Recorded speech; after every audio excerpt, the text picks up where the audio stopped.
الحمدللہ وحدہ لا شریک لہ والصلاۃ والسلام علی من لا نبی بعد۔ قربانی ایک عبادت ہے، اور جب بھی آپ عبادت کریں گے تو شیطان چاہے گا کہ عبادت نہ ہو، اور پھر کچھ شیطان کے نمائندے ہیں، وہ بھی محنت کرتے ہیں کہ عبادات میں خلل آئے، شکوک و شبہات پیدا کیے جاتے ہیں، مختلف وساوس ڈالے جاتے ہیں تاکہ لوگ اس سے ہٹیں۔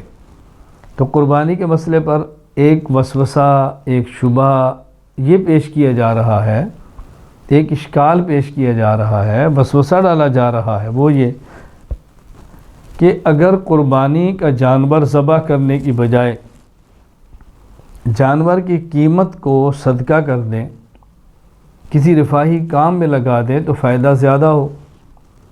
اگر آپ نے ایک دن میں قربانی کی جانور ذبح کر کے اربوں روپیہ خرچ کر دیا ہے، تو اگر یہ اربوں روپے کے جانور خریدنے کی بجائے یہی اربوں روپیہ کسی مصرف پر لگا دیا جاتا، یتیم خانہ بن جاتا، بیوگان کے نکاح کا انتظام ہوتا، بچیوں کی شادی کا انتظام ہوتا، کوئی صلاحی سینٹر بن جاتا، کوئی تعلیمی ادارہ بن جاتا، کتنا فائدہ ہو سکتا تھا۔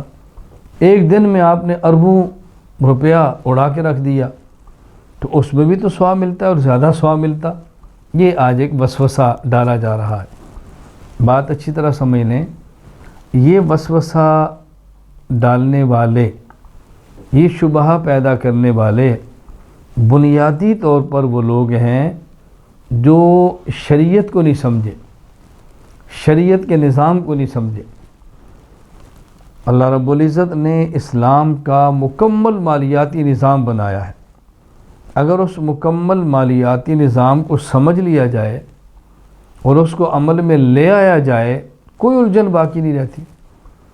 اب دیکھیں، شریعت نے ایک نظام زکوٰۃ کا بنایا ہے، ایک نظام عشر کا بنایا ہے، ایک نظام صدقات نافلہ کا بنایا ہے، پھر ایک نظام بیت المال کا بنایا ہے۔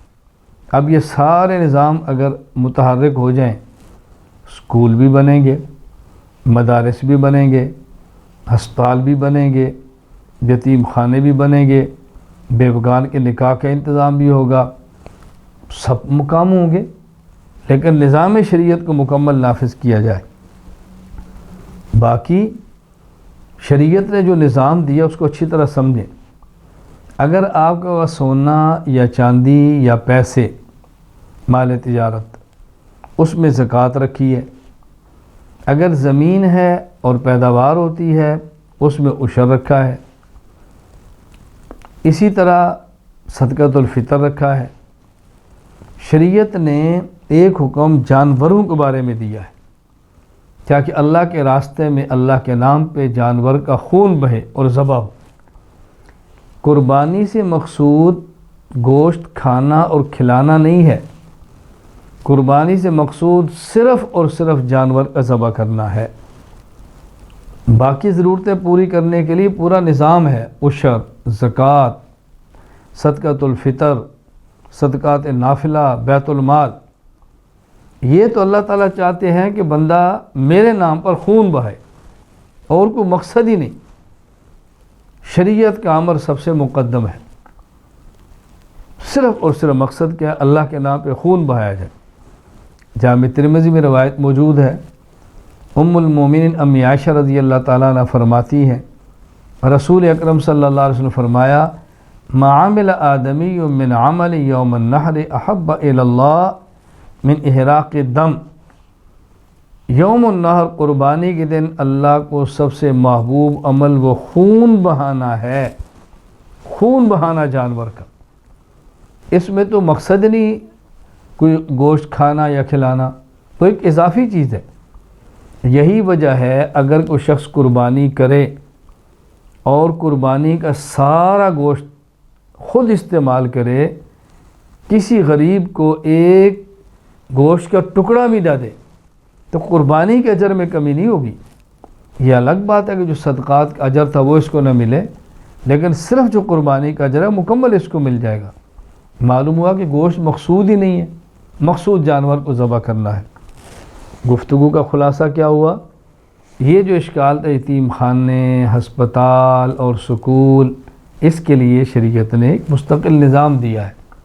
ہاں، اللہ رب العزت چاہتے ہیں، شریعت کی منشا ہے کہ خالص اللہ کے لیے جانور بھی ذبح کیے جائیں، اس کے لیے قربانی کا نظام بنایا ہے۔ آپ اسپتال بنا دیں، کالج بنا دیں، مدارس بنا دیں، یتیم خانے بنا دیں، سب چیزیں بنا دیں اور جانور ذبح نہ کریں تو جو شریعت کی منشا دی خون بہانا، وہ کیسے پورا ہوگا؟